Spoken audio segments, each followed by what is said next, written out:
జై Shriram. Building and aesthetic physique in Telugu day 5. ఈరోజు నా వర్కౌట్ వచ్చేసి చెస్ట్ అండ్ షోల్డర్స్ డే అన్నమాట. షోల్డర్స్ కోసం అయితే ఫస్ట్ వేరియేషన్ వచ్చి లాటరల్ రైజెస్ చేశాను 3 set into 12 reps. Second variation front raises చేశాను 3 set into 12 reps. And third variation వచ్చేసి స్ట్రైట్ రైజెస్ చేశాను ఇవి కూడా 3 set into 12 reps.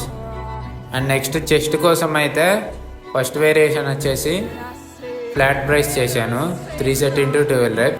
Second variation peg deck chest fly చేశాను. అండ్ థర్డ్ వేరియేషన్ వచ్చేసి incline bench press చేశాను 3 set into 12 reps. And fourth variation వచ్చేసి incline dumbbell press చేశాను ఇవి కూడా 3 సెట్ ఇంటూ 12 reps చేసి నా వర్కౌట్ని అయితే కంప్లీట్ చేసుకున్నాను. సో వర్కౌట్ ఫినిష్ చేసుకున్నాక చెస్ట్ ఇంకా షోల్డర్స్లో అయితే మంచి పంప్ వచ్చింది. నా వర్కౌట్స్లో ఏదైనా మిస్టేక్ ఉంటే ప్లీజ్ కింద కామెంట్ చేయండి. And thanks for watching this video. Please do follow self improvement Telugu.